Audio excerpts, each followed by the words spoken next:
freaking first cut. Golly. Welcome to the First Cut Podcast. I'm Rick Gehman, and this is your DFS preview for this week's Fortinet Championship. Joining me to break it all down, Greg DuCharme is here. Greg, good to see you, bud.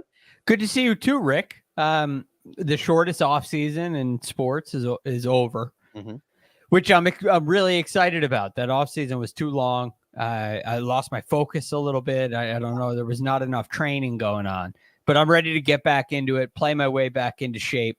I'm looking forward to this season, even though this isn't really the season. What is it? It's like a fall purgatory. It's like not last season. It's not next season. Well, if we take a walk back in history, back before the year 2007, which ironically is when this event started. There was no playoffs. So there were seasons on the PGA Tour, but really it were just tournaments. Right? The season was just, it's a year. So we could track stats and, have awards and things like that for the year, but there was no season. So that's one of the cool things about golf is every single week we have a standalone event. Now the playoffs add an element, which is really fun to follow. And I think that's been a really important addition for the PGA Tour. But I still think in this fall, even though there may be, there's no connection to the FedEx Cup, I still think each of these events has great value, entertainment value, and also incredible DFS value. Well, Right. It's really fun to be able to get into that still. That's the thing for us is like, it really doesn't matter what this means at all. It's a week. Someone's going to win. Fantasy points will be distributed based on the scores, and it'll be basically just like normal for us. And there will be, as you always say, there will be an optimal lineup. There will be. And our goal tonight is to find it. It is not lost on me that you are wearing Jets green and white. You are ready to rock. You are showing solidarity with your JETS Jets. If there's ever a day to wear green, it's this day, not St. Patrick's Day. It's this day. I'm really excited to see what we get. I've had low expectations for the Jets since I became a Jets fan, and I've learned the hard way many times. So my expectations are low, but there is finally some excitement and buzz. I was telling Troy before we started, it feels like the Jets have had a lot of good teams and plenty of bad ones, but a lot of good teams missing a quarterback. Adding Aaron Rodgers into the mix is really exciting for me. So I'm excited to watch and hopefully have good football to cheer for. Well, I've been tuned into Hard Knocks, and I'm ready for tonight as well, just to see how the Aaron Rodgers era begins. But we're going to start with the Fortinet Championship era, the second Fortinet Championship here in 2023, because it's not technically the 2024 season. We're going to play it at the North Course at Silverado. Greg, this is a course that we know and we have seen. Troy, if you want to share my screen, we can start talking about the golf course. Here is the scorecard, fairly short, 7,100 yards as a par 72. That's 35 and 37. The fives, Greg, pretty gettable, pretty short for everybody in the field. What do you expect to see out of this course? Yeah, you see, we pretty much know what we're going to see. The question is it going to be firm like it has been the last couple of years? Is it going to be an absolute birdie fest, which we've also seen in the past? Tends to be one of the easier courses on the PGA Tour, and you could see a lot of that reason on the scorecard here. You have 4 par 5s that are all gettable and 2 likely with iron in hand. So that takes away a little bit of the defense of this golf course. The most difficult and challenging element of this golf course is the fairways are extremely narrow. They're some of the, I believe, the second narrowest fairways on the PGA Tour, which you would think provides a challenge, but the rough is generally pretty light. Mm-hmm. And so whatever the fairway width is, the real goal is to keep it between the trees. It is a tree line golf course. But there's not really a lot of penalty areas either. So even if you hit it in the trees, you still have opportunities to scramble for pars. it's just going to make it a lot more difficult to make birdies. So all in all, while narrow fairways traditionally says you got to be accurate off the tee, it's not necessarily the case here. There's a lot of ways to win. You don't have to be long, but you look at some of these past winners beyond Max Homa, who won the last two. You got Stuart Sink, is top 15. I think he was 11th in driving distance. You have Camp Champ, the longest player in the field. You have Kevin Tway, who's a long hitter. And even before that, you have some really good drivers of the golf ball, like Brendan Steele, who all won here back to back. So I do think you have opportunities to play this golf course in a number of different ways. And ultimately, it turns into a wedge and a putter contest. And that's where a lot of my focus will be.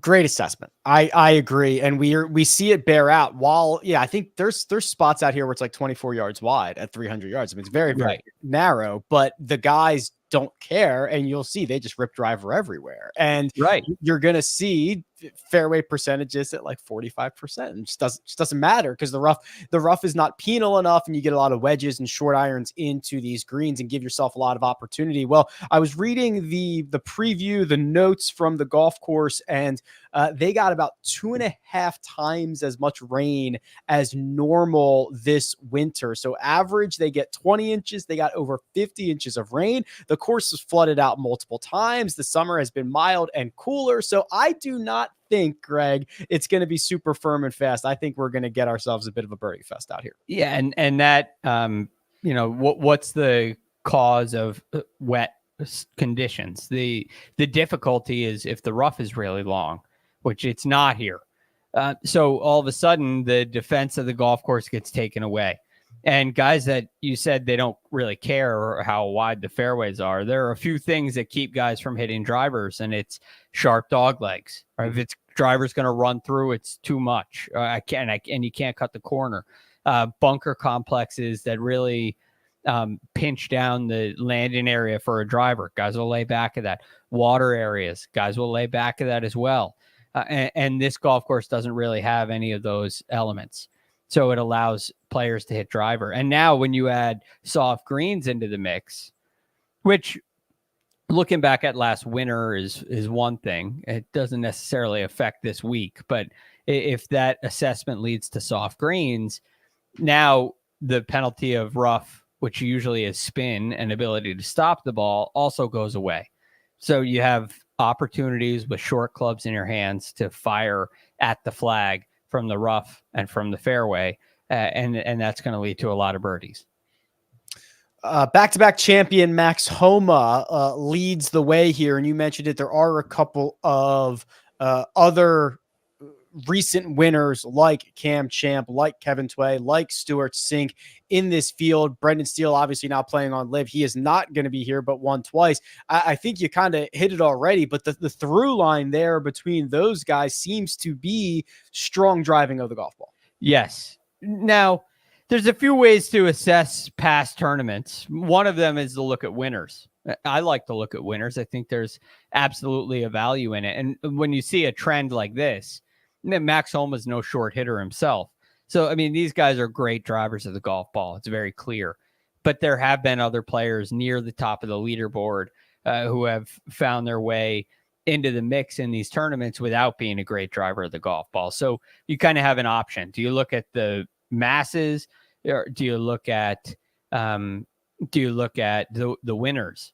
And in a DFS lineup, especially, looking at the masses probably has a little more value. And then you look at this regression model too, Rick, and there's a stronger correlation to distance than accuracy, but there's not really a huge advantage to distance. No, this is kind of like anything goes. The regression model is like, well, yeah, whatever way you want to tackle it, it's it's not like there's anything that stands out. The one thing I pull a couple of nuggets from it, right? Some of the weaker stats, the stats that are a bit wonkier, you can start making some trends, like approaches from 125 to 150 in the rough, approaches from 175 to 200 in the rough, from inside 100 yards in the rough.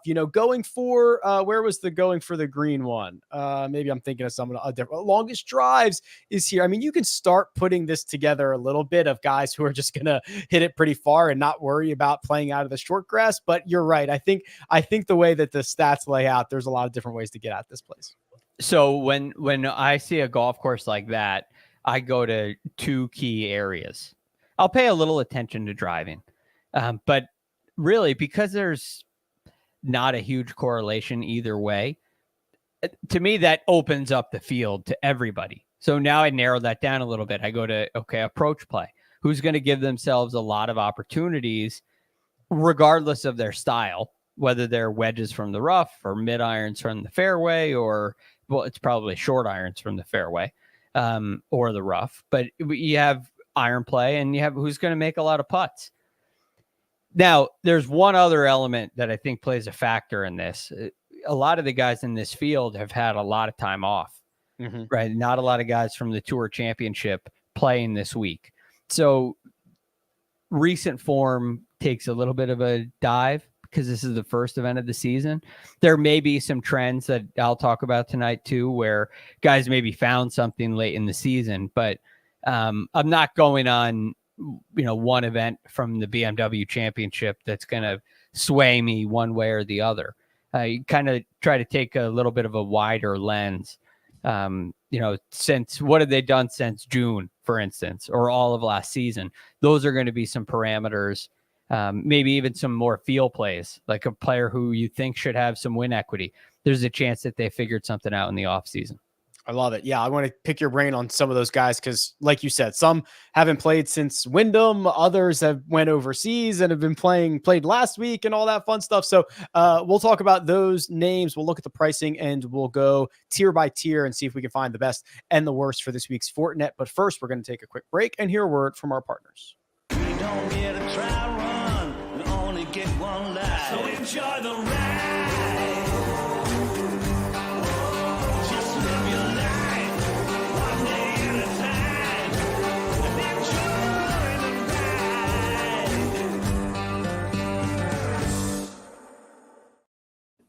And we're back. Here's the cheat sheet. My website, rickrungood.com. There are 4 golfers over $10,000. Two-time champion, back-to-back. Max Homa leads the way, 11,000. Justin Thomas, 10.5. Steven Yeager, 10.2. Cam Davis, 10,100. Let's just start at the top of the board, Greg, because there's a lot of layers to peel back here. When you see these 4 names at the top, what directions do you start going in? Well, I think they're all playable, even Justin Thomas. I'll start with JT because he didn't make my list. I wrote down 2 guys and I didn't write down Justin Thomas, but I still think he's playable. You just look at it general, like I said, you look at a wide view of talent here. And while last season was not very good and we didn't see very good approach numbers and we have documented the struggles of JT, I think quite thoroughly. But with the Ryder Cup coming up in a few weeks as well, there's been plenty of motivation. And my understanding is that he's taking this very seriously. And I would imagine that that he is working really hard to get this back on track. Now, effort doesn't always lead to results in the game of golf. We know that. But just general talent puts Justin Thomas's B or C game near the top of this leaderboard more often than not. So I do think he's a playable option, although not my favorite. Max Homa is a guy who checks all the boxes. I think Max Homa this year really showed me that he is a much better PGA Tour professional, even than the years where he was really winning all the time. And you see some of the results that are really good when his iron play even struggled. Right. And it says that, hey, this guy has a complete game. And he has found ways to put together great weeks with really, fighting his swing a little bit. And I view that as a good thing because it's not a swing that needs a whole lot of changing and maintenance. There's a very good chance that he comes out and just stripes it all week. The one problem with Max Homa is what you get at the other end of the board, which we'll get to. And I think if you're going to build a lineup with Max Homa, you're going to have to take a couple of flyers. You're going to have to roll the dice at a couple of instances. So I have a hard time. I don't like those two guys nearly as much. So Max Homa, and I love Cam Davis as well. He'd be the other guy, probably my top choice to play in this range. So a couple of items here. Since the back-to-back missed cuts for Homa at LACC and TPC River Highlands, he got hot at the end of last year. 6 consecutive top 21 finishes. He had the really great playoffs where he went 6th, 5th, and then 9th at the Tour Championship. Obviously, the back-to-back wins here, so hard to argue with kind of what Max Homa has been up to. Where do you stand, Greg, on really it's just Homa and JT, the Americans on the Ryder Cup team? This is kind of an awkward event. They were in Rome yesterday, right? I mean, they were in Rome yesterday, fly back, right? They're going to play this event, and presumably they're going to head right back when this thing is over. That's in any other sport, in any other situation. This would be a look-ahead game. This would be, a trap spot. This would be however else you want to describe it. How do we look at those two as they've got obviously something very large lurking just a couple of days away? Yeah, it's a potential question. I don't like to make a lot of decisions on narratives like that, because I do think the game of golf is a little bit different, right? That you have a big game coming up, but what these players want to do is be as ready as they can. And the only way to be as ready as you can is to go and play well. There's no better sign of confidence than winning an event. Whereas in football or basketball, golf, sporting events that require a little bit more physical energy, there are other elements to consider. You may want to avoid injury. You may want to be resting. You may not be focused on the film study quite as well. But here, you're trying to put together 4 really good rounds of golf. So I look at that a lot less in this sport than others. I don't really buy into the trap game kind of situation. But the biggest question with these two guys is the price. And, are they really worth the price because of what it's going to do to your other end of the lineup, as you'll see as we continue through this board? I'm glad you mentioned Cam Davis, who also finished last season in a bit of a flurry, the 10th at the 3M Open, the T7 at Wyndham, T6 at FedEx, and then a 40th place finish at the BMW Championship. And when I just kind of zoom out and say, okay, Greg, this is a golf course where, distance would be nice, but accuracy might not matter as much. And guys that can get kind of dialed in on wedges and putting, like, this feels like a Cam Davis spot.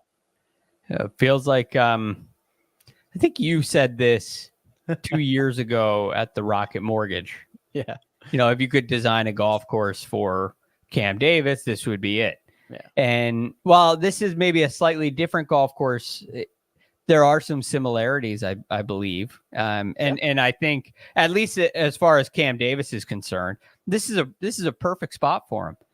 And that's why he's my top choice in this range. You think about him in a wide view, and he's a great driver of the golf ball and a really good putter.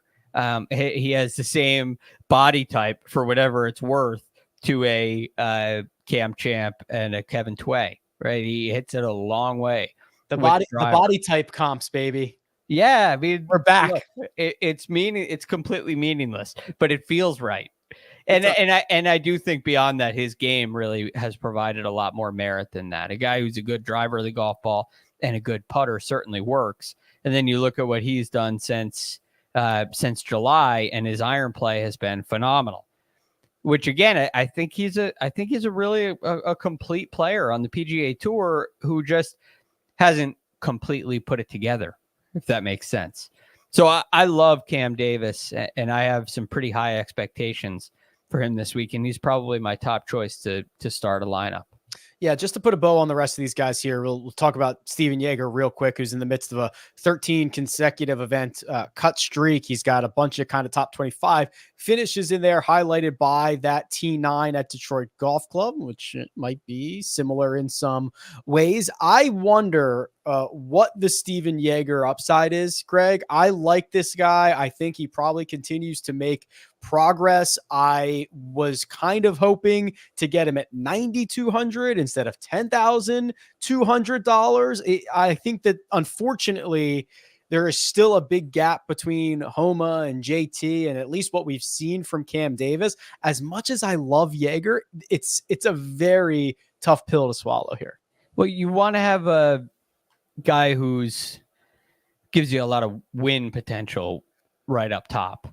You know, you want to have win equity. You don't necessarily want, like, Steven Yeager is a great player and a very sort of safety spot anchor play in your lineup. We just haven't seen that real legitimate contention, the real opportunity to win. And the quantity has certainly been down, even if it's happened. I can't even think of one where Steven Yeager has been right there in the mix on Sunday. No. You know, he plays great week after week after week, but is that good enough to win? And so because the play has been so good and the results, it's like opposite of Max Homa. Max Homa has great results, yet his stats kind of look like they're taking a downturn in a way. Steven Yeager's stats are great, and it's not producing the results. And that is a little bit of a concern to me. To me, that's a limit in upside.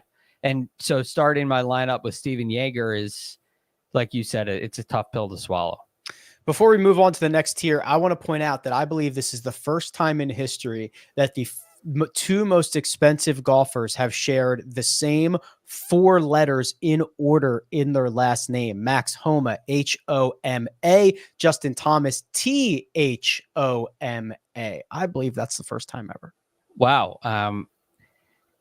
I would not, I'm speechless. Thank you. I would not have picked up on that, but very interesting. Very interesting. The $9,000 range starts with Sahith, 9,800, Eric Cole, 95, Brendan Todd, 94, Bo Hostler's at 93, and then we round it out with JJ Spawn, Andrew Putnam, and Alex Noren at 92, 91, and $9,000. Greg, how do we start sifting through this tier? Well, this highlights another problem with Max Homa in your lineup, because the two best plays here, in my opinion, my two favorite plays are right at the top with Theegala and Eric Cole. Now, Eric Cole gives you a nice little break. So why don't we start with Eric Cole? But he checks the boxes of what I consider the generic PGA Tour golf course, where it doesn't really favor any one particular thing, but you know there's going to be a ton of birdies. Well, I really like iron play and putting, and those are the two areas of expertise for Eric Cole. Now, he missed the cut the one time he's played here. It was his first event on the PGA Tour. So I almost just rule that one out entirely.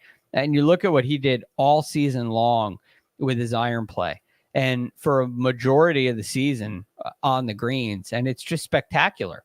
And then you think of all the times that he was in real contention this past season. Yeah. And this could be a guy that's ready for a win. So he is absolutely a player that I have circled. Sahith is, I don't want to just lump them together, but cut from a similar cloth of the kind of long bombers who might spray it, try to keep it in play. He had a stretch. Remember, he had that very long cut streak, Greg, last year. And then when it ended, he missed 3 in a row. And it was like, what happened? Now he started to get things back on track in the playoffs, T13, T15. It wasn't enough to get him to the Tour Championship, but he did not necessarily limp to the finish line. He got in some better rounds before the end of the year. And I think that little streak from the Scottish Open to the 3M, one really important factor in that, it's easy to just look at the cuts, but I believe where they are is a really important aspect to that. Two of them were overseas links golf. Completely different style. Yeah. Right. And I don't fault a player for struggling there. I mean, Justin Thomas has struggled in Scotland and links golf through his whole career. So I don't think that really takes anything away from him as a player. So that's a really important aspect to me. And if you rule those out, this has been a spectacular resume. It's been really good, and I think Sahith really shows you the ability to win. This could be his first win on the PGA Tour as well. He has that kind of game. He has that kind of capability. I've been really impressed with his driving of the golf ball, where I think it's gotten better. I think the spray gun kind of style has toned down a little bit, and that's a really good sign. The putting has been more good than bad, and when it has been bad, it hasn't been so bad where it plays himself right out of the tournament. So, it's not as clear cut as Eric Cole or Cam Davis, where it feels like, okay, this is an obvious yes. There may be some questions with them, but I think they're well worth taking the risk.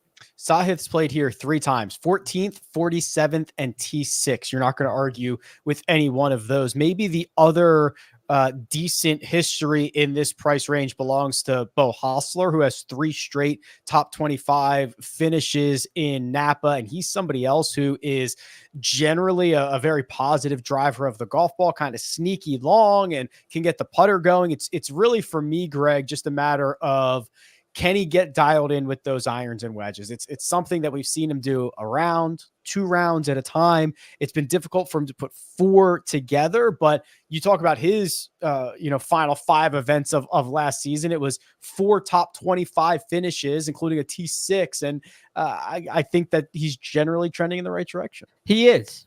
He absolutely is. Again, now Beau might be the guy you go with if you start with Max Homa or Justin Thomas. Right, maybe the guy in the 9K, if anybody, is a Beau Hossler. It's definitely trending in the right direction. It's just this question I go back to, because I love this profile, but I watched him play, and there's inconsistency that really worries me at times. And if Beau Hossler's name is in the mix on Sunday, and he's your guy, how are you going to feel about it? Right, It could go south. It could go south for anybody, but the likelihood of it going south for Beau Hossler feels, maybe this was incorrect, but it feels a little higher, and it worries me. Yeah, I like him as like kind of that first round leader, maybe a showdown type option. But you're right, when he's been in the mix on Sunday, things have gotten very loose, and he has kind of yet to put all 4 rounds together. That's kind of the concern. Yeah, I mean, maybe he will, and he'll make a soundbite out of what we just I hope he there. does. I hope he does. He's a great guy. I hope he wins by 50 shots. Wow, that'd be a record. Something else. That'd be a record. Yeah, I think if he had like a, what would it be, like if he had a 30 shot? What is he going to win every round by 10? I mean, that's not even enough to get to 50. Yeah, even if you, so like when you gain like 10 shots to the field, that's like historic level stuff. So if he did that, because he wouldn't be gaining it on everyone. That would probably get you like a 20 shot win or like a 22 shot win. If he gained 40 strokes for the week. Pretty good. That'd be great. Anybody else or anything else in this 9K range before we move on and continue the conversation? No, I mean, like Andrew Putnam looks to be an option as well. I don't have any problem with him. Yeah, I just don't. That's the answer. It looks pretty good. I like what he's done with his iron play. He can fill it up on the greens. So, he meets the criteria, the Rick Run Good quick scan criteria, but I'm not sure he's going to make it in my lineups. It's just so I've gone back and forth on, it's Monday, and I've gone back and forth on Andrew Putnam 100 times already this week. He's not long, nor is he all that accurate off the tee. I guess he's way more accurate than I'm giving him credit for. He's he hits a lot of fairways, but again, that's not really super great here, but you can play it from in the fairway and shorter. He's been great on approach, but like, why hasn't he been better here? He's been good here, but it's 4 finishes between 30th and 43rd. I'm so lukewarm on Andrew Putnam. Yeah. That's ultimately the thing that puts me in the know, is he does here exactly what he's done since the PGA, right? What we can see on your screen right now, if you're watching on YouTube, it's exactly the same thing. And he's putted fine here. His iron play has been fine here. but the finishes haven't correlated, and that's because of the driver. And the driver is the least volatile statistic that we have on the PGA Tour. So we always look at that as, a great asset for the Jon Rahms and the Rory McIlroys, because they're not really going to have a terrible driving week, more likely than not. Well, the same is true the other way. You don't all of a sudden pop up and gain strokes in every round off the tee. Right. It's just not in the card. So I think the upside's a real question for him. Yeah. Unlikely that Andrew Putnam gains 3 strokes off the tee this week. That would be very surprising. We're going to continue this conversation. We're going to have to find some value here at some point. We'll do that. But first, we're going to take a quick break and hear a word from our partners.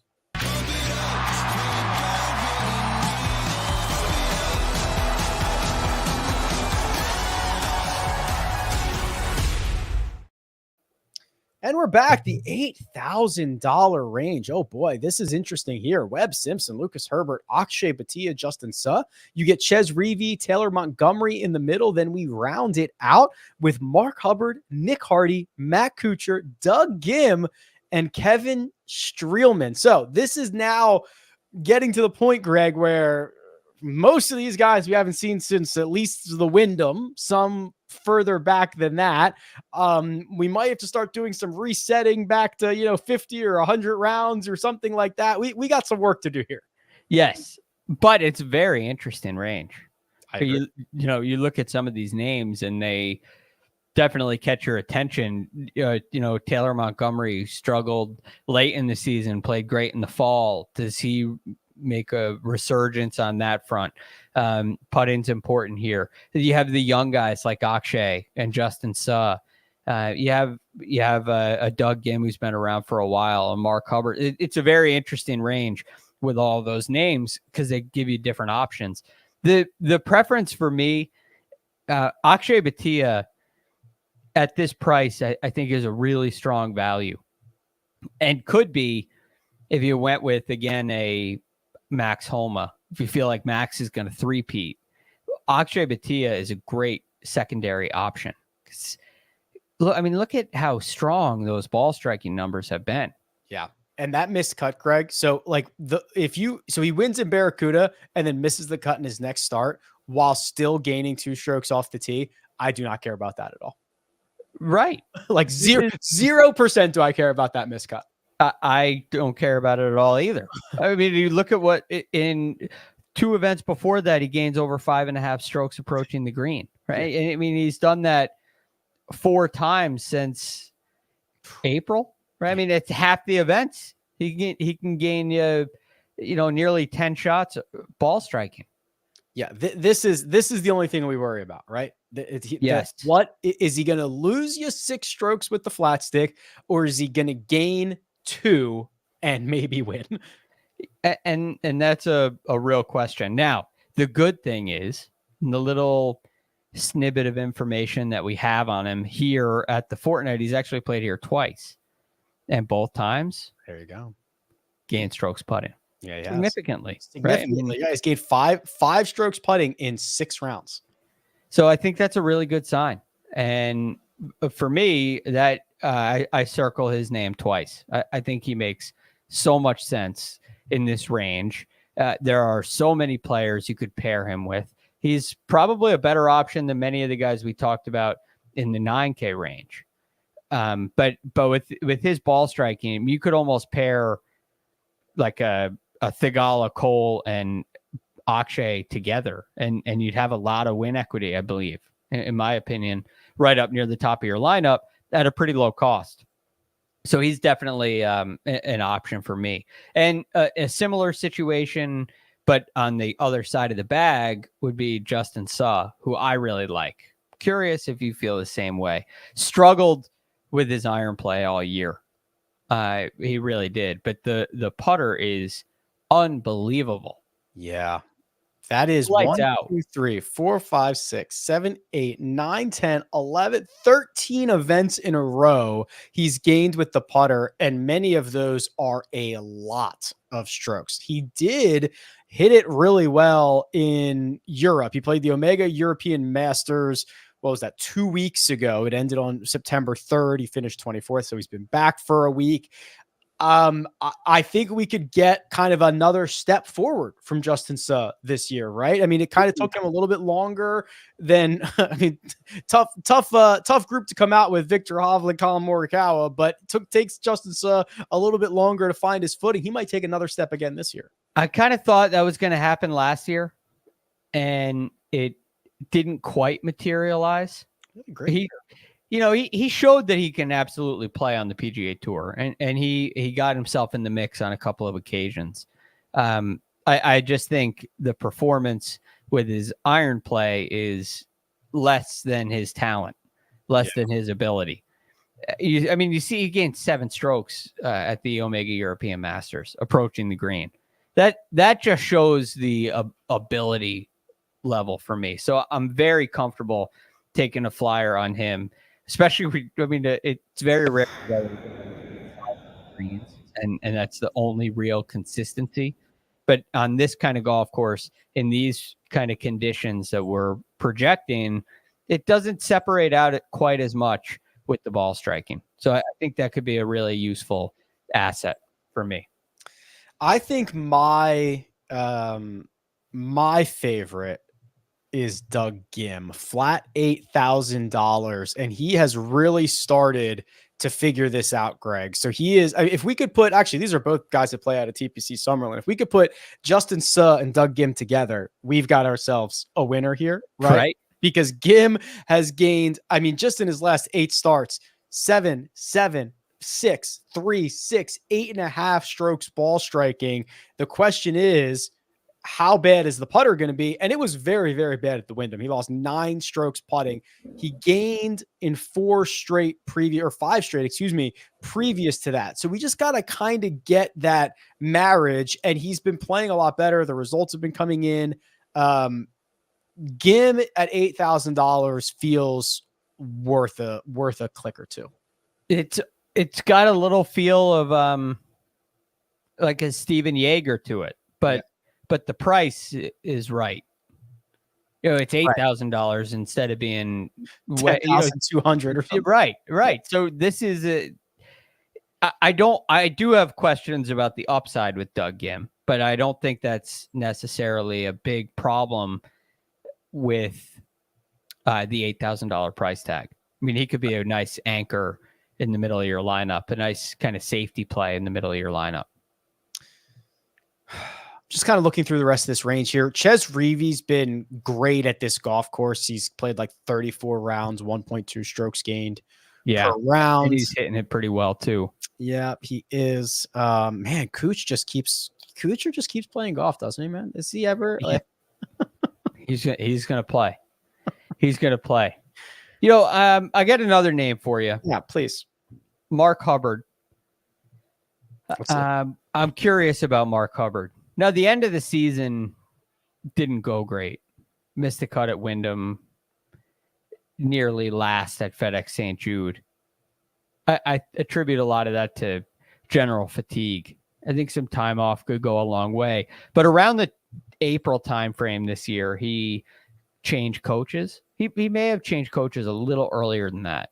But he really found something with his iron play and had a wonderful season on the greens. And I'm looking at that combination with him, and I think he could be another viable option. He's played this event 8 times. It's a lot. His last 4 trips, he has 3 top 21 finishes, highlighted by a T13 in 2019. Yeah, it's kind of hard to argue. And you're right. And these guys who play, like Hubbard plays a lot of golf. Yeah. And you kind of you can almost see them getting worn down in the stats as you go through. And you get to the playoffs and right. I'm not going to win the FedEx Cup, right? This isn't I'm not Lucas Glover here. I have made it, and now I'd like to win, but come on, how much more do I have in the tank here? This is where things start to get a bit hairy. $7,000 range starts with Davis Thompson, Peter Quest. The middle of it is your KH Lee, Mackenzie Hughes, MJ Duffy. And in the bottom of the 7K range is Joel Damon, Carson Young, Ryan Gerard, amongst others. So this is where we've really got to find a little bit of value, some guys who can kind of keep this lineup together, Greg. Yes. Now, there are some opportunities here to take a lot of risk. And I think some of them may be worth it depending on the rest of your lineup construction. Maybe a Doug Gim or a Mark Hubbard in the 8K range can give you a little bit of safety when you get down here, and it can allow you to take a chance on someone like Cam Champ, who I am actually quite interested in this week. Not only has he won here, but I'm seeing some much better stuff out of him with the tee to green performances, especially. Yeah. And, I had a chance to speak with him at the Travelers, or hear him speak at the Travelers, and he's working really hard on his game. He was really upbeat. The problem is pretty obvious. It's been on the greens. But if that's the only thing that's separating Cam Champ from better performances, better results, I'm willing to take a chance on it after a little bit of time off. I mean, you can see it. I mean, he gains 2 strokes putting here in 2019 and wins. Right. That's like there's your secret. Go gain 2 strokes with the putter. He's got a lot of other weapons in the bag. You can see the upside routinely. Just kind of has to keep it together in that one facet of his game. Yeah. So he's risky, but I think worth the risk. Okay, I'll give you a risky guy as well. I think Garrick Higo's interesting. I wrote him down right under Cam Champ. This dude can just mash the golf ball, and we are starting to see him put together some of the better golf we've seen in a while. He had that stretch from Rocket Mortgage where he got better every week, 33rd, 21st, 19th, 13th. Then he misses the cut at Wyndham, but can gain 4 or 5 strokes off the tee. The putter's been better. This is a profile turning from red to green, Greg, and this is probably one of the better spots for him because he's not going to be punished when he hits it 15 yards left of the fairway. Yeah, it can highlight his assets this week, which is really encouraging. Now, I mean, when I've looked at Garrick Higo early on in his career, there was kind of some similarities to Cam Champ, and there's a lot of winning upside, but I think that was really only because he won so often as a young player, and he won in a very early start on the PGA Tour, which was right after winning like 2 out of 3 weeks. Yeah, here it is. He won 5. He won 3 out of 5, including right. His first. So he got into the PGA Championship, but then his first regular event after that, he won. It was crazy. Right. So that streak kind of sticks in your mind. That's what you think about with Higo, and then his game suffered dramatically. It was a red profile. It was a no play, no way, not under any circumstances. And now, based on what we've seen, over the last month, 2 months, the last month of the season, I think says he's a yes, and can absolutely make a play in your lineup. And he's at a great price to take on a little bit of risk, which I don't think it's anywhere near as much risk as Cam Champ. I think he's a safer option and gives you upside. What else do you like here? I could get back in on Dylan Wu. I could get back in on Sam Ryder. Yeah, Sam Ryder's interesting to me. One guy that caught my eye. Yeah, why don't we talk Sam Ryder a little bit? I kind of want to look at his profile here. Yeah, this is kind of what he's kind of that approach plus putting guy. Yeah, if you can get it going in the same weeks, it's really, really high upside. Yes. And he's done it before. He's proven that he can go on some really nice runs on the PGA Tour. I just wonder with him, because it's kind of been up and down. He's gone through streaks where it's been really good and you have to play Sam Ryder, to where you cannot play him. It's been a little hard to predict. And with the time off, I wonder if what we saw at the end of the season is real, if it was the playoff push kind of mentality, if we're going to see that again. I'm not sure that we are. So I have my questions with him. But a player who has made a big turnaround, I think, and has kind of come back to who he has always been as a player, would be Charlie Hoffman. And if you take a look down, I mean, Charlie Hoffman may be I'm looking on the Holy Grail, and it to me would be the pale play of the week. I thought, as it popped up here, I thought those words might come out of your mouth. Yeah, I think Charlie Hoffman may be the pale play of the week. A lot of young guys on my draft board. I like taking the flyers on the Batias and the Coles and the Thigalas and the and I get down here to Charlie Hoffman, and I feel like there's been a solution in his golf swing, and things have come together, and he's hitting the ball a lot better. And there's been struggles with the putting, but it's not terrible. It's just bad. It's not terrible. I had some okay weeks.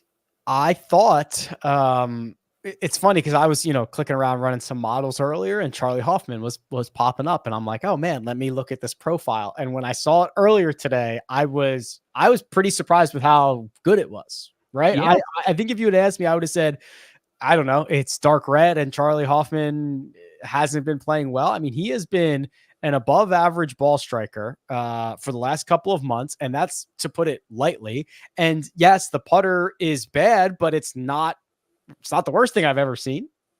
No, it's not alarming. Where okay, there are some profiles you look at and wait till you get to the 6K range where you just say, okay, this is not going to go well this week. I know putting is volatile, but this is terrible. It's not going to turn around this week. This is reasonable. There's a chance that he gains 2 strokes with the putter, has a nice putting week. There's a realistic chance of that. And I think the signs are there that this golf swing is back in order, and this could be a good spot for him.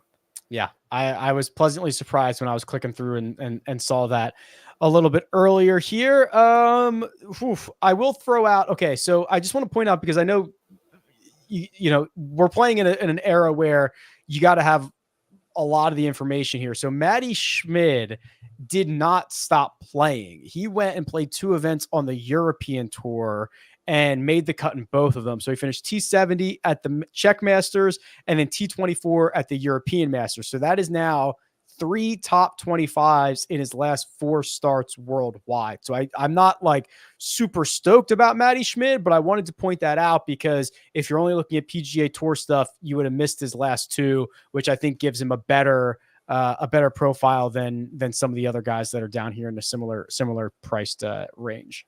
Yeah, there's definitely an attraction to Matty Schmid.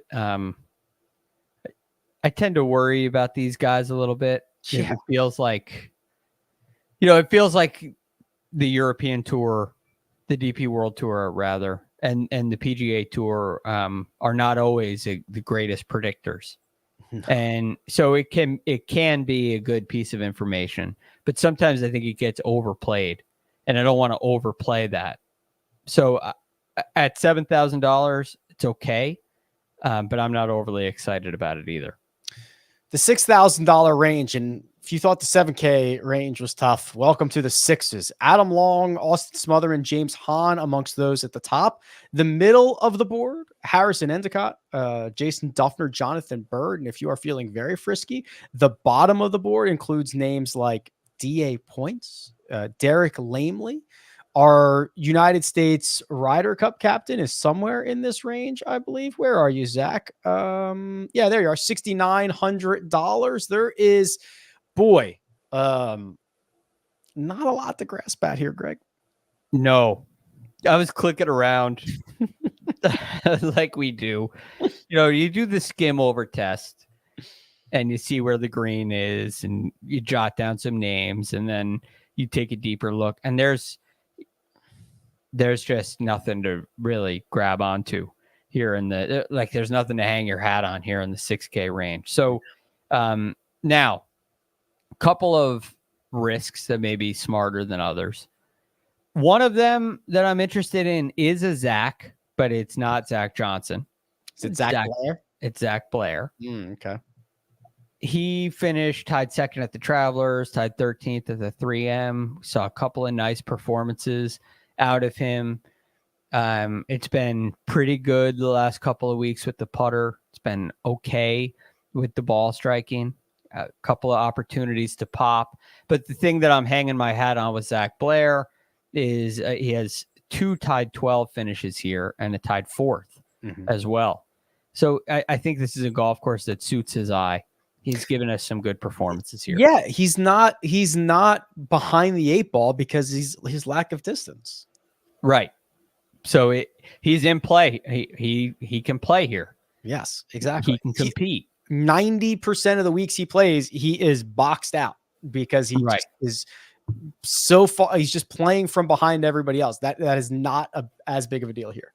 No. So I think it opens the door for him. So I'm open to that at 6,800. Now, I don't really love playing a guy that highly priced in the 6K range, right? When you look at how tough the 6 and 7K range is here, I almost want to go even lower, because I mean, Zach Blair's nice, but there's not really like a chalk 6K guy to me. Yeah, Zach Blair is not tangibly better than Tyson Alexander. Right. So it's, what are you looking for here? And I think if you're in the 6K range, you might be safe to go to a Zach Blair, but you're really looking for somebody who's going to open up some cap space and allow you to get some of these better players in the higher ranges. And there's one guy that the results have been absolutely terrible. Perfect. I love him already. 10 miscuts in a row, but there's been a shining bright light in this. It's Nicholas Echevarria. Oh boy. He's missed 10 cuts in a row. But check out this profile. Okay. He's won on the PGA Tour. Yeah, he won the Puerto Rico Open in March. And what's his best finish? T28 since then? That's right. Valero Texas Open. So he's made 2 cuts since that win. Yeah. T28 at Texas Open, T66 in Mexico. I assume the shining light you're referring to is that in the last 5, he's been a much better ball. He's been a very good approach player. Yes. That is the shining light, Rick. Well done. Thank you. And no, there was no strokes gain data in Puerto Rico, but he did gain 17 strokes total. Safe to assume a lot of those came with the ball striking and the putting and around. They must have come from everywhere. Yeah. So that would be a shining light. Now, right, he's at 6,400. So again, there's some value in taking the chance there. I mean, how many cuts in a row could the guy miss? Yeah, you can't miss 11 in a row, can he? What? One more guy, right? Yeah. He's right there. Robert Streb. Let's pull him up. Let's look. I got one for you. Let's pull up Robert Streb. How much is he? 6,400. Same as Nicholas. All right. Streb. Okay. So Streb finished T14 at the Wyndham. Okay. He's made more cuts. So he's made 4 of his last 6. T14. That's his best finish almost of the year. He had a T13 in Louisiana, but that was a team event. He's playing better golf. Tee to green stuff's been okay. Yeah, that's not bad. He's played here 8 times. Let's see what that. Oh boy, 1, 2, 3, 4, 6 missed cuts in a row in Napa. I'm not sure he likes this place. You're probably right. This place don't like him. Maybe I put a question mark next to him, and I eventually crossed him out. But it's a much better looking stat profile than Echevarria. Would you say his name? I think Echevarria. It's Echevarria. Echevarria. Would you be tempted by the 12th ranked amateur in the world, a guy who goes to Arizona State, who won a collegiate event to get into this field, who is fresh off his 2-1-1 record at the Walker Cup at St. Andrews, and has the last name Summerhays? Could I interest you in that? Rick, I just told you to play a guy who missed 10 cuts in a row. You want to tell me that there's a college superstar in the field who's missed fewer than 10 cuts in a row? This guy might as well be Tiger Woods. He's never made one, but No, he hasn't. yeah. I mean, he's at 63? No, he's at 68, unfortunately. Oh, no. He's the same price as Russell Knox and Peter Malnati. No. It's aggressive. I guess you got to take a risk to win, but Nicholas has won on the PGA Tour. Preston Summers is yet to make a cut, and you're saving $400. He's working on it. I know he is, and he's going to make a cut. I'm sure he's going to be a wonderful player, but I don't know. I mean, I'd rather play Jason Duffner. God, the 6K range stinks. Stinks. Duff has been all right. He's been playing better. He's at 6,500. It's been all right. I kind of like the idea of like, if you're just going to go to the 6K, you might as well just go get somebody at 6,100. They're going to miss the cut anyway. It doesn't matter. Yeah, it's like, would you ever play just 5? Yeah, can I just play 5? No, you can't do that. But I think you got to take I think you really got to go 65 or lower in the 6K range. Maybe we can learn something from our narrative lineups, our strokes gain narrative. So these have been submitted via Twitter, and I believe Troy has presented them on a couple of. There they are. Okay, how about these, Greg? Ryan, the Fantasy Bunker, says the Silverado was one of Chevrolet's best-selling vehicles, and he has listed a few others. Ooh, Camaro Davis. Nice. Very, very popular. Doug Gimpala. Okay, that's pretty good. The CKH Lee. I don't get that one. I don't either. CKH Lee. Nope, that one's over my head. Max Tahoma. Okay, Pretty good. good. The Tahoe, very good. Monte Carlo Yuan. Nice. And the Russell Equinox. All right. Model Maniac. Oh, I think, let's see. He goes with Napa Valley, Napa Auto, Parts, Mechanics, Angel the Mechanic Jimenez, Weird and Wonderful Movements. So these are all movements. Jimmy Moonwalker. Ooh. All right. Justin Limbo Lauer. Adam Longjumper. Kramer Hiccup. Kevin Blue Steelman, and Grayson Signature Dance Move. Wow. All right. And look, it's a 6K play to get there. But do you have a signature dance move, Greg? No. My wife always does the same. She always does the same one. It's almost like a little like Heisman-y. It's like side to side and a little like. I like it. Does it every time. Same one. It's better than I don't have one though. It's all she's got. At least she's got one. All right. Troy, what else we got? Tim Thomas says here is one. Oh, with current and former U.S. forts, since it is the Fortinet. Okay, that's nice. Fort McHarry Higgs. Very good. Fort McHenry. Fort Carson Young. Fort Carson. Okay. Fort Stewart Sink. That's Fort Stewart. That's an easy one. Fort Jim Herwin, which would be Jim Herman Fort Irwin.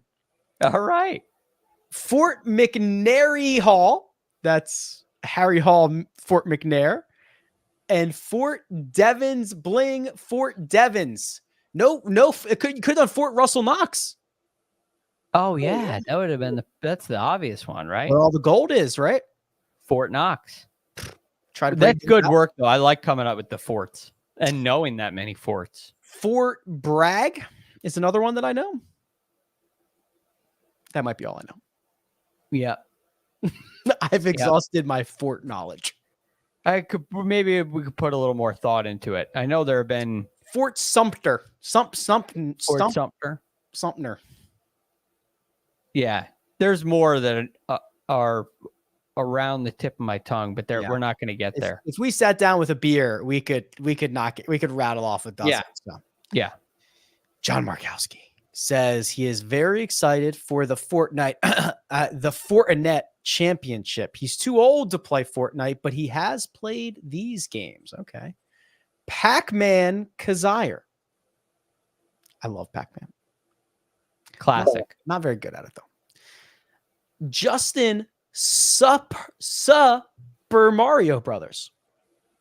Did you watch the Super Mario Brothers movie? You've got kids that are probably in that. No. It's pretty good.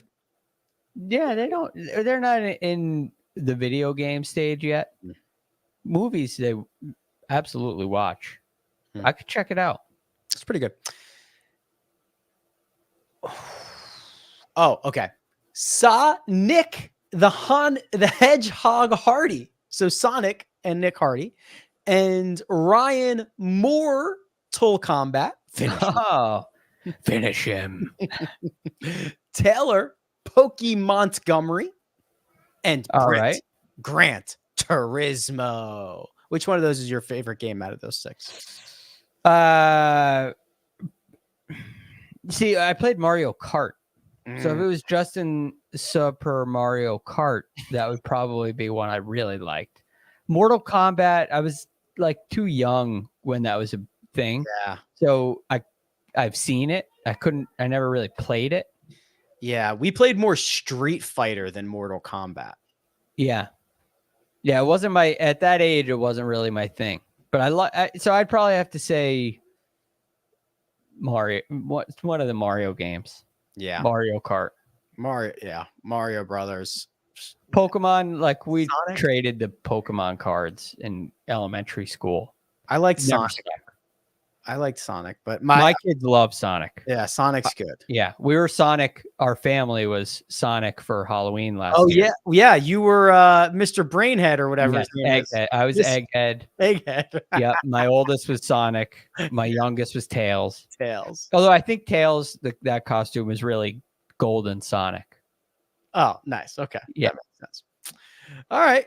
Well done, everyone. And Greg, we're gonna let you get to your New York Jets and your lovely Sonic the Hedgehog family here momentarily. You can find Greg on Twitter at The Real GFD. You can find me at Rick Run Good. Big thanks to producer Troy, who does all the hard work behind the scenes. This has been The First Cut. We'll catch you next time.